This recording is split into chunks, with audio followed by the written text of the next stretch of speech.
अगर जो व्यक्ति अन्य भाषा में बात नहीं करता है उसके अंदर पवित्र आत्मा नहीं है करके इस तरह कुछ लोग जो है ना बताना शुरू कर दिए। वापस एक बार बोलता हूँ, आज कुछ लोग ऐसे बोल रहे हैं कि जो व्यक्ति अन्य भाषा बोलता नहीं है तो उसके अंदर पवित्र आत्मा नहीं है करके इस तरह बहुत से लोग जो है ना बातें करना चालू किया है। तो हम लोग इस विषय को आज वचन से ध्यान करें कि ये बात कितना सच है, कितना झूठ है, क्या सच में वचन में इसी तरह लिखा है क्या, या फिर वचन इसको सपोर्ट करता है क्या करके इस विषय को हम लोग क्या करेंगे, बाइबल से हम लोग ध्यान करेंगे। कुछ वचन मैं आपको बताना चाहता हूँ। यहाँ पर वचन हमें कुछ बातें इस तरह बताती है कि पवित्र आत्मा को जो वरदान अन्य भाषा है इसको परमेश्वर ने जो है ना सभी को नहीं दिया है, सबको नहीं दिया। किसी किसी को जो है ये वरदान मिला करके हमें वचन बताती है। किसी किसी को वरदान दिया, मतलब सभी को ये वरदान नहीं मिला है, किसी किसी को परमेश्वर ने ये वरदान दिया करके वचन में हम लोग देखेंगे।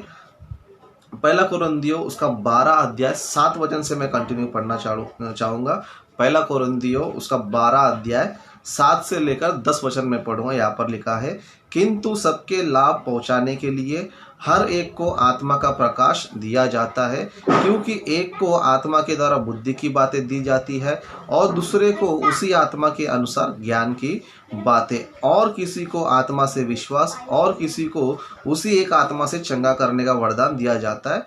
फिर किसी को सामर्थ्य के काम करने की शक्ति, और किसी को भविष्यवाणी की, और किसी को आत्मा की परख, और किसी को अनेक प्रकार की भाषा, और किसी को भाषा का अर्थ बताना। यहाँ पर हम लोग शब्दों को अगर ध्यान से देखेंगे, समझो वचन हमें ये बता रहा है कि किसी किसी को मतलब उदाहरण के लिए समझो 100 जन है, समझो तो 100 जन में पवित्र आत्मा ने क्या कर दिया, वरदानों क्या कर दिया, बांट दिया। किसी को अन्य भाषा बोलने का वरदान दिया, किसी को चंगा करने का वरदान दिया, किसी को भाषाओं का अर्थ बताने का वरदान दिया, किसी को बुद्धि का, किसी को ज्ञान का, किसी को विश्वास का। इस तरह 100 में से पवित्र आत्मा ने क्या कर दिया, सबको अलग अलग दान बांटा करके वचन हमें स्पष्ट बता रहा है। मतलब इस वचन से हमें ये पता चलता है कि जरूरी नहीं कि मसीह में जितने भी लोग हैं सभी लोग अन्य भाषा बोले, और अन्य भाषा के द्वारा हम लोग ये चीज को पता लगाए कि इसके अंदर पवित्र आत्मा है क्या नहीं है। क्योंकि वचन हमें बता था किसी को अलग दिया, किसी को अलग दिया, किसी को अन्य भाषा दिया है तो किसी को चंगाई करने का दिया है, किसी को सामर्थ्य काम करने के लिए दिया है, इस तरह किसी को भविष्यवाणी करने का दिया है। मतलब वचन हमें बताता है कि पवित्र आत्मा का जो वरदान है वो सभी के लिए नहीं है, लेकिन किसी किसी के लिए है करके वचन हमें स्पष्ट बता रहा है। देखो इतना सिंपल सा बातें जो है आज के मसीह लोगों को समझ में नहीं आ रहा है, नहीं तो सिंपल सी बातें आज के मसीहों को बिल्कुल भी समझ में नहीं आ रहा। आज जो है लोग जो है अज्ञानता के कारण या फिर उनकी मूर्खता के कारण हमारा मसीह मंथन बैठक के द्वारा बहुत सारे मैसेज को सुनने के बाद अभी लोगों को ये बताने की सोच रहे हैं कि जिसको अन्य भाषा आता है वही पवित्र आत्मा का दान उसको है करके इस तरह बोलना शुरू कर दे। क्योंकि आज हम लोग देखते हैं कि मसीह मंथन बैठक के द्वारा जो है अन्य भाषा के ऊपर हमने कई सारे बातें किया, कई सारी बातें इन लोग से हमने बताया भी है, और कई सारे लोगों से चर्चा भी हो रही है, उनसे फोन कॉल पे बात भी हो रही है। इसलिए ये लोग जो है टोटली जो है ना कंफ्यूज है, टोटली जो है ना कंफ्यूज है। कभी कभी अलग बातें बोलते हैं, कभी कभी अलग बातें बोलते हैं, मतलब ऐसी बातें बोलते हैं जो बाइबल में बिल्कुल होता ही नहीं।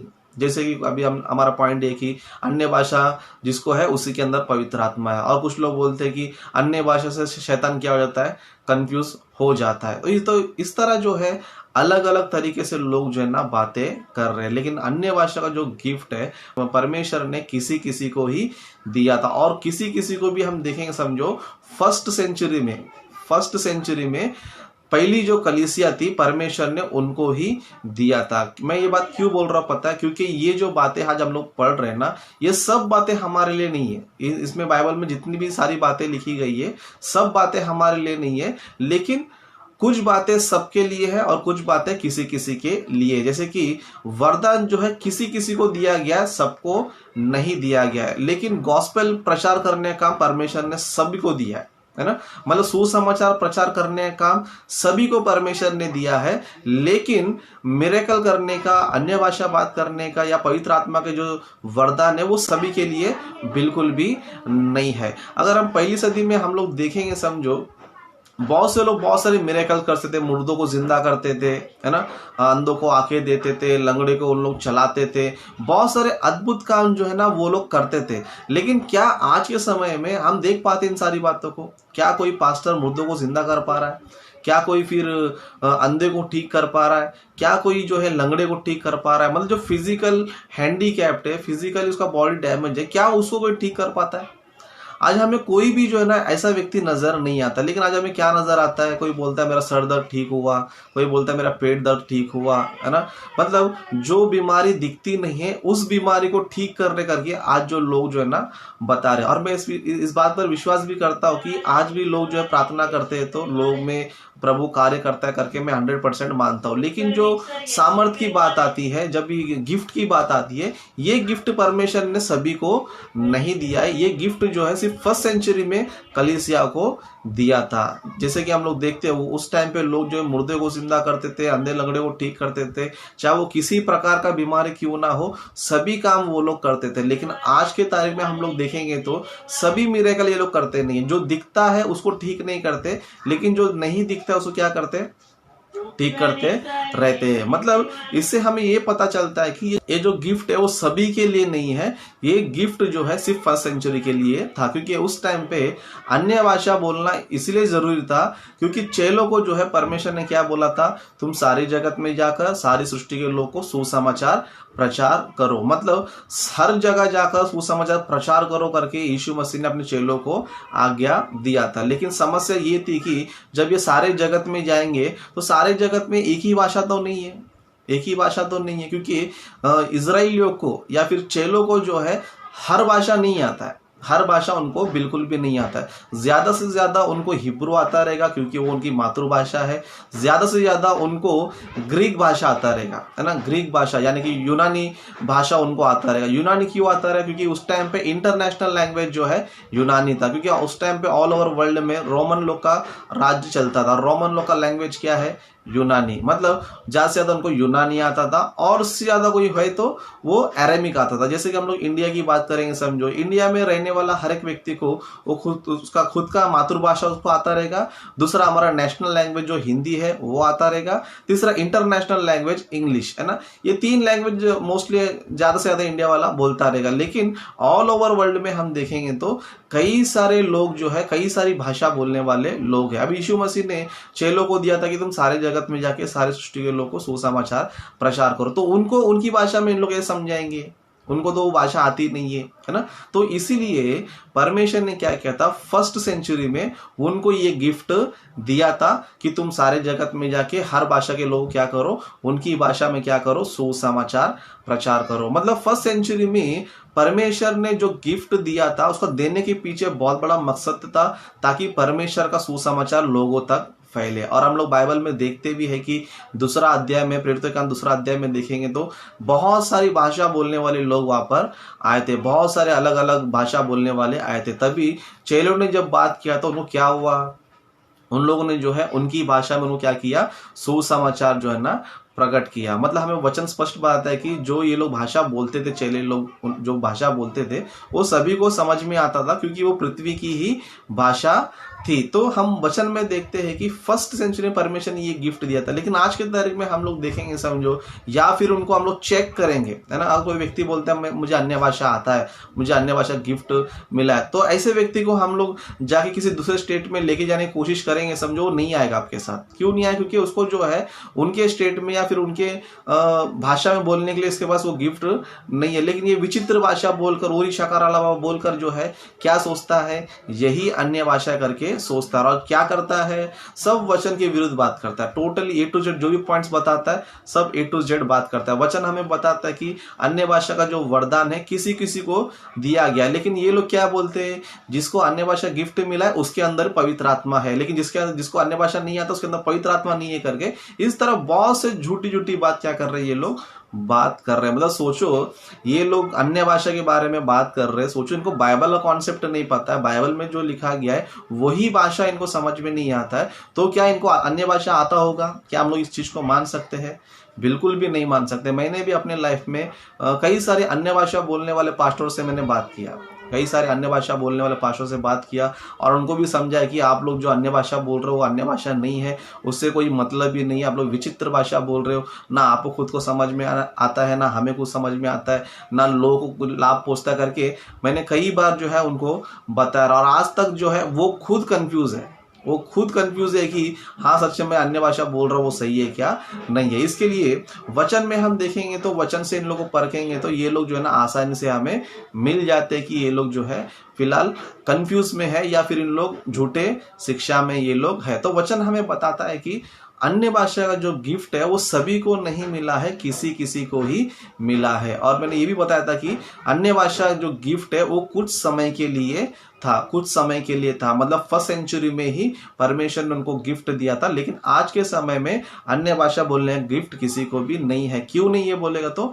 आज के समय में वचन हमारे पास है, आज के टाइम में वचन हमारे पास है और हर एक भाषा में है और हर एक लैंग्वेज में हम लोग जो है वचन प्रचार कर सकते हैं और हर भाषा में लोगों के पास जो है ना बाइबल जो है ना अवेलेबल है और उसको प्रचार करने वाला व्यक्ति भी अवेलेबल है। लेकिन फर्स्ट सेंचुरी में ऐसा नहीं था, इसके लिए परमेश्वर को क्या दिया था, अन्य भाषा दिया था। इसके लिए परमेश्वर ने ये गिफ्ट जो है कुछ समय के लिए दिया था। एक वचन मैं आपको यहाँ पर पढ़ के बताना चाहता हूँ, 1 कुरिन्थियों 13:8-10। प्रेम कभी टलता नहीं, भविष्यवाणी हो तो समाप्त हो जाएगी, भाषाएं हो तो जाती रहेगी, भाषाएं हो तो जाती रहेगी, ज्ञान हो तो मिट जाएगा, क्योंकि हमारा ज्ञान अधूरा है और हमारी भविष्यवाणी अधूरी है, परंतु जब सर्वसिद्ध आएगा तो अधूरा मिट जाएगा। मतलब ये जितनी भी सारी बातें हैं अन्य भाषा के बारे में हो चाहे फिर भविष्यवाणी हो, ये सब क्या हो जाएगी, समाप्त हो जाएगी। मतलब कुछ दिन के ये था, कब तक था, ये सर्वसिद्ध आने तक था। मतलब जब तक सर्वसिद्ध नहीं आएगा तब तक जो है ये अन्य भाषा जो है ना कंटिन्यू रहेगा, भविष्यवाणी कंटिन्यू रहेगा, तब तक जो है मिरेकल जो है ना कंटिन्यू रहेगा। लेकिन जब सर्वसिद्ध आएगा समझो ये सारे अधूरे जो है ना मिट जाएंगे, सारा अधूरा काम जो है ना मिट जाएगा। अभी सर्वसिद्ध मतलब क्या होता है, इस विषय पर हम लोग ध्यान करेंगे। मतलब वचन हमें बता रही है कि प्रेम कभी टलता नहीं, भविष्यवाणी हो तो समाप्त हो जाएगी, भाषाएं हो तो जाती रहेगी, ज्ञान हो तो मिट जाएगा, क्योंकि जब सर्वसिद्ध आएगा तभी क्या हो जाएगा, अधूरा मिट जाएगा। अभी हम लोग बाइबल से देखेंगे कि सर्वसिद्ध क्या होता है, सर्वसिद्ध क्या होता है, उस वचन को हम लोग देखेंगे। भजन संहिता का 19वां अध्याय 8 वचन पढ़ेंगे। भजन संहिता 19वां अध्याय 8 वचन से यहाँ पर लिखा है, यहोवा के उपदेश सिद्ध है, यहोवा के उपदेश सिद्ध है। मतलब सिद्ध क्या है, सर्वसिद्ध क्या है, उपदेश। और उपदेश क्या होता है, वचन। मतलब परमेश्वर का वचन क्या पता है, सर्व सिद्ध है। मतलब वचन हमें बताती है कि वचन जो है सिद्ध है, परमेश्वर का उपदेश जो है ना सिद्ध है। जब ये सारा उपदेश आ जाएगा, मतलब सारी वचन जो है परिपूर्णता से आ जाएगा या फिर वचन सर्व सिद्ध के रूप में आ जाएगा, तब क्या हो जाएगा, अधूरा मिट जाएगा। मतलब सर्व सिद्ध का मतलब क्या होता है पता है, उपदेश, यानी कि परमेश्वर का वचन जब सर्व सिद्ध आ जाएगा तो ये अधूरा क्या हो जाएगा, मिट जाएगा। जब भविष्यवाणी है ये कुछ समय के लिए है, भाषाएं है ये सब कुछ समय के लिए है, लेकिन जब सर्व सिद्ध आएगा तब क्या हो जाएगा, ये सब जो है ना खत्म हो जाएगा। इसके लिए और एक वचन मैं आपको पढ़ के बताना चाहता हूँ, 2 तीमुथियुस उसका 3 अध्याय 16 वचन से पढ़ेंगे। 2 तीमुथियुस उसका 3 अध्याय 16 वचन से पढ़ेंगे। यहाँ पर सर्वसिद्ध के बारे में भी लिखा गया है, हर एक पवित्र शास्त्र परमेश्वर की प्रेरणा से रचा गया है और उपदेश और समझाने और सुधारने और धर्म की शिक्षा के लिए लाभदायक है, ताकि परमेश्वर का जन सिद्ध बने, ताकि परमेश्वर का जन क्या बने, सिद्ध बने। मतलब मनुष्य सर्वसिद्ध कब बनेगा, हमारे पास सर्वसिद्ध कब आएगा, और सर्वसिद्ध क्या है अगर सोचेंगे तो पवित्र शास्त्र जो है क्या पता है, सर्वसिद्ध है। पवित्र शास्त्र क्या है, सर्वसिद्ध है। इसके लिए क्या बता रहा है, हर एक पवित्र शास्त्र परमेश्वर की प्रेरणा से रचा गया है, उपदेश देने, समझाने, सुधारने, धर्म की शिक्षा के लिए लाभदायक है, ताकि परमेश्वर का जन सिद्ध बने। मतलब वचन क्या पता है, सर्वसिद्ध है, सर्व सिद्ध है। इसीलिए जब प्रकाशित वाक्य का आखिरी पुस्तक लिखा गया, बाइबल का आखिरी पुस्तक प्रकाशित वाक्य लिखा गया, उसमें आखिरी अध्याय में क्या लिखा रहता है, ना इसमें से कुछ निकालो ना इसमें कुछ जोड़ो। मतलब इसमें से निकालना नहीं है, इसमें से जोड़ना नहीं है। क्यों नहीं निकालना, क्यों नहीं जोड़ना है बोलेगा तो, क्योंकि इसमें निकालने की कुछ जरूरत नहीं, क्योंकि ये कंप्लीट है। मतलब ये सर्वसिद्ध है, ये परिपूर्ण है, इसलिए इसमें से ये बात जरूरी नहीं है, ये बात हमें नहीं चाहिए करके निकालने की जरूरत नहीं है। उस तरह कुछ जोड़ने की भी जरूरत नहीं है, है ना। एक्स्ट्रा बाहर से हमें कुछ लाने की जरूरत भी नहीं। क्यों जरूरत नहीं है?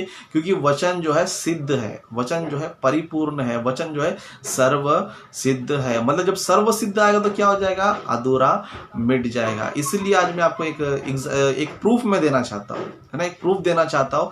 आप भी इस चीज को प्रैक्टिकली जो है ना लोगों पर जो है जांचे, लोगों पर जांचे। जैसे कि मैंने आपको बताया था कि ये जितने भी सारे गिफ्ट है वो कुछ समय के लिए था। कब तक था बोल तो? सर्व सिद्ध आने तक ही था। मतलब अन्य भाषा का जो गिफ्ट है वो सर्व सिद्ध आने तक ही था, लेकिन जब सर्व सिद्ध आ गया तब ये सब जो है ना खत्म हो गया ना। आज खत्म हुआ करके मैं आपको सिंपल सा बात बताऊं, अगर कोई व्यक्ति आज कोई कहता है कि अन्य भाषा मुझे भी गिफ्ट है, अगर कोई कहता है, उसे क्या करो पता है? ऐसी जगह लेके चले जाओ जो इसको वो भाषा आती नहीं है ना। ये बोलता है मुझे अन्य भाषा है, तो क्या करना चाहिए? इसको लेकर जाना चाहिए और लोगों को जो है ना सुसमाचार बताने का काम करवाना चाहिए। देखो ये करता है क्या, नहीं करता है, करता है क्या, नहीं करता है। मैं तो 100% श्योर बोलता हूँ कि वो दूसरे की भाषा में, उनकी भाषा में सुसमाचार सुना ही नहीं सकता। क्यों नहीं सुना सकता है? क्योंकि सर्वसिद्ध आ चुका है और अधूरा खत्म हो चुका है। मतलब भाषा जाती रही, मतलब खत्म हो चुका है।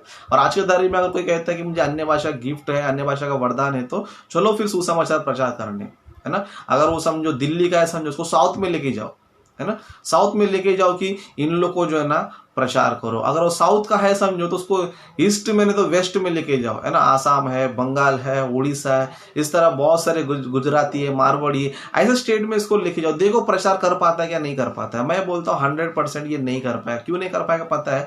भाषाएं समाप्त हो चुकी है, भाषाएं जो है ना खत्म हो चुकी है, क्योंकि अभी सर्व सिद्ध आ चुका है। आज अगर मैं प्रचार करना है तो बाइबल को लेना है, बाइबल में से उपदेश देना है, लोगों को सिखाना है, समझाना है, शिक्षा उनको देना है, क्योंकि हमारे पास उनकी भाषा में वचन बताने के लिए उनकी भाषा का बाइबल आज हमारे पास है। तो आज के समय में किसी को भी जो है ना अन्य भाषा बोलने का गिफ्ट नहीं है। लेकिन फिर भी अगर कोई व्यक्ति कहता है कि मुझे अन्य भाषा का वरदान है, मेरे पास जो पवित्र आत्मा का वरदान है, अगर कोई बोलता है तो उसे प्लीज आप लोग क्या करो, उसको बुलाओ, आ जाओ सुसमाचार प्रचार करने। अगर आता है तो हम भी क्या हो जाएंगे, कन्फ्यूज से दूर हो जाएंगे, या फिर हम लोग भी सोचेंगे हम लोग झूठे प्रचार थे। लेकिन ये लोग नहीं कर पाएंगे तो यहाँ पर सिद्ध हो जाता है कि इनके पास अन्य भाषा का वरदान बिल्कुल भी नहीं है। मतलब अन्य भाषा का जो गिफ्ट जो है वो सभी के लिए नहीं है, वो किसी किसी के लिए ही है। और वो किसी किसी के लिए कभी है? सिर्फ और सिर्फ बाइबल कंप्लीट होने से पहले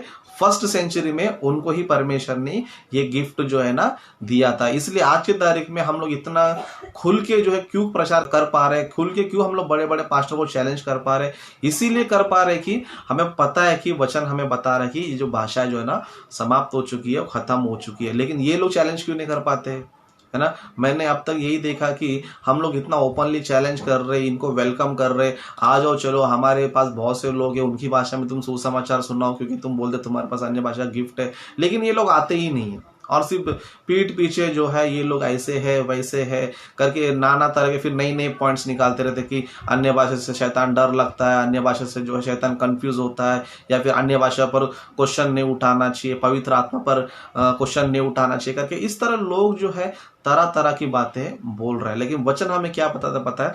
वचन हमें बताता कि हर चीज को परखो। जैसे कि हम लोग प्रेरितों के काम 17:11 में देखते हैं ना, बिरिया कलीसिया क्या कर रही थी, पौलुस और सीलास जो वचन उनको बता रहे थे, तो बिरिया की कलीसिया क्या कर रही थी? ये बातें यो ही है क्या नहीं, प्रतिदिन क्या करते थे? पवित्र शास्त्र में क्या करते थे? ढूंढते थे। इसलिए आज भी हम लोग क्या करना चाहिए? आज जो लोग अन्य भाषा बोल रहे हैं वो वचन के अनुसार है क्या नहीं करके क्या करना चाहिए? हम लोग बाइबल में देखना चाहिए। इस तरह परमेश्वर हमको और एक आज्ञा भी देता है। पहला यूहन्ना 4 उसका पहला वचन से पढ़ेंगे, समझो वहां पर भी क्या लिखा रहता है पता है ना। हर एक आत्मा की प्रतीति ना करो, है ना। हर एक आत्मा की प्रतीति मतलब पवित्र आत्मा भी है और दुष्ट आत्मा भी है। मतलब पवित्र आत्मा कार्य कर रहा है तो दुष्ट आत्मा भी कार्य कर रहा है। अभी दोनों में कौन सा सही है करके पता लगाने से क्या करना चाहिए? परखो, है ना। वचन हमें क्या बता रहा है? हर एक आत्मा की प्रतीति ना करो। आप लोग चाहते इस वचन को रेफरेंस को नोट कर लो, पहला यूहन्ना 4 पहला वचन। यहाँ पर वचन में स्पष्ट बात है कि हर एक आत्मा की प्रतीति ना करो, वरन उनको परखो कि ये परमेश्वर की ओर से है कि नहीं है। आज हम लोग मसीह मंथन बैठक के द्वारा यही काम कर रहे हैं कि ये लोग के पास जो आत्मा है वो पवित्र आत्मा है क्या नहीं करके हम लोग क्या कर रहे हैं? मसीह मंथन बैठक के द्वारा इस चर्चा को हम लोग कर रहे हैं और इस विषय को क्या कर रहे हैं? हम लोग परख रहे, हम लोग परख रहे हैं, हम लोग बात भी कर रहे हैं, हम लोग कई सारे प्रूफ भी दे रहे हैं, लेकिन जो अन्य भाषा आज तक जो व्यक्ति बोल रहा है वो खुद अभी तक जो है ना सामने नहीं आ पा रहा है। बहुत सारे लोग अन्य भाषा बोलने वाले बहुत सारे लोग हैं, लेकिन उनमें से एक व्यक्ति भी जो है चर्चा करने हमसे नहीं आ रहा है, या फिर हमसे डिबेट करने नहीं आ रहा है, या फिर हमसे बातचीत करने, या फिर हमसे हमारे साथ सेवा करने नहीं आ रहा है। क्यों नहीं आ रहा है पता है? क्योंकि उसको खुद को पता है कि वो जो अन्य भाषा बोलता है वो सही नहीं है। क्योंकि उसके पास अगर अन्य भाषा बोलने गिफ्ट होता वो तुरंत रेडी हो जाता था। मैं समझता हूँ कि पास्टर डैनियल राज है कम से कम कई सालों से जो है ना इस टॉपिक पर जो है ना बात कर रहा है, लेकिन एक भी पास्टर जो है अभी तक जो है हाँ हम आते तुम्हारे साथ मिलकर सेवा करेंगे, उनकी भाषा में सुसमाचार प्रचार करेंगे करके एक पास्टर भी नहीं आ रहा। क्यों नहीं आ रहा पता है? क्योंकि इनके पास जो है ना रियल में अन्य भाषा नहीं है। लेकिन आज के जो अन्य भाषा को क्या पता है? एक दूसरे को कॉपी करना, एक दूसरे को कॉपी करना। उदाहरण के लिए आप कोई भी चर्च में चले जाओ, अगर कोई पास्टर, उस चर्च का पास्टर अन्य भाषा बोल रहा है, समझो उस चर्च का जो मेंबर है वो भी सेम पास्टर की तरह क्या करेगा, वो भी सेम उसी तरह वो जैसा बोल रहा है ये भी इसी तरह बोलेगा, लेकिन उससे किसी को कुछ फायदा नहीं है। मतलब ये क्या कर रहे हैं पता है? एक दूसरे को कॉपी कर करके अन्य भाषा जो है ना उसको बोल रहे हैं। और कुछ लोग क्या कर रहे हैं, जबरदस्ती कलीसिया को बोलते कि अन्य भाषा बोलो बोलो बोलो बोलो, बेचारे को नहीं पता क्या बोलना चाहिए। तो क्या करता है, पास्टर जो बोलता है उसी को सुन लेता है, उसी को माइंड में रख लेता है और उसी को क्या करते रहता है, दोहराते रहता है। मतलब कुछ कलीसिया में क्या करते हैं, जबरदस्ती बातें करो अन्य भाषा में बातें करो करके इस तरह लोगों को जबरदस्ती जो है ना अन्य भाषा में बुलवाते, लेकिन बेचारों को पता ही नहीं कि वो क्या बोल रहा है। पास्टर ने जो बोला उसी क्या कर दिया, उसने कॉपी कर लिया। तो इस तरह जो है हम लोग परखेंगे, समझो ये लोग सभी लोग जो है ना फेल हो जाते हैं, ये सभी लोग जो है ना फेल हो जाते हैं। तो इसीलिए मैं कहना चाहता हूँ कि अन्य भाषा का जो वरदान था परमेश्वर ने सभी को नहीं दिया है, और अन्य भाषा जो है पवित्र आत्मा का चिन्ह बिल्कुल भी नहीं है। पवित्र आत्मा का जो अन्य भाषा गिफ्ट था वो 1st सेंचुरी में दिया था, और 1st सेंचुरी में भी परमेश्वर ने किसी किसी को दिया था, सभी को नहीं दिया था। इसलिए जितने भी लोगों ने लाइव देखा है वो सभी लोग जो है इन बातों को ध्यान करें। आप सभी लोग से विनती करता हूँ कि आप सभी लोग जरूर बाइबल पढ़े, जरूर जो है बाइबल पढ़े, बाइबल पर रिसर्च कीजिए, बाइबल में अनेक सारे विषयों को जो है ना जानने की कोशिश, क्योंकि मसीह मंथन बैठक का उद्देश्य ये है कि सभी लोग जो है दाऊद की तरह तैयार होना चाहिए, दाऊद की तरह तैयार होना चाहिए। जिस तरह दाऊद ने गोलियात को मारा था, है ना, दाऊद ने गोलियात को मारा था, आज हमें झूठे प्रचारकों को मारना है। किससे? वचन से हमें मारना है। इसलिए आपको वचन से मारना है तो आपके पास वचन होना बहुत जरूरी है। इसके लिए वचन आपके पास होना जरूरी है, तो आपको पढ़ना भी जरूरी है, ध्यान भी करना जरूरी है। इस तरह मसीह मंथन बैठक में जितने भी सारे मैसेजेस बताए जा रहे हैं उन सभी को सुनना भी जरूरी है। उस तरह सुनने के बाद भी आपको समझ में नहीं आता, पढ़ने के बाद भी समझ में नहीं आता है तो पूछना भी जो है ना आपको जरूरी है। तो मसीह मंथन बैठक का उद्देश्य टोटल यही है कि आप सभी लोग जो है ना वचन में स्ट्रांग बने, वचन में अच्छी तरह आपको एक्सपीरियंस हो, अच्छी तरह आप लोग बातें कर सके। तो इस तरह के और भी कई सारे टॉपिक्स है, और भी कई सारे विषय है, हम लोग फेसबुक लाइव के द्वारा उसको भी हम लोग क्या करेंगे, बातें करेंगे। तब तक आप मेरे लिए प्रार्थना करते रहो और मैं आपके लिए भी प्रार्थना करते रहूंगा। तो हम लोग नेक्स्ट टॉपिक में हम लोग मिलेंगे।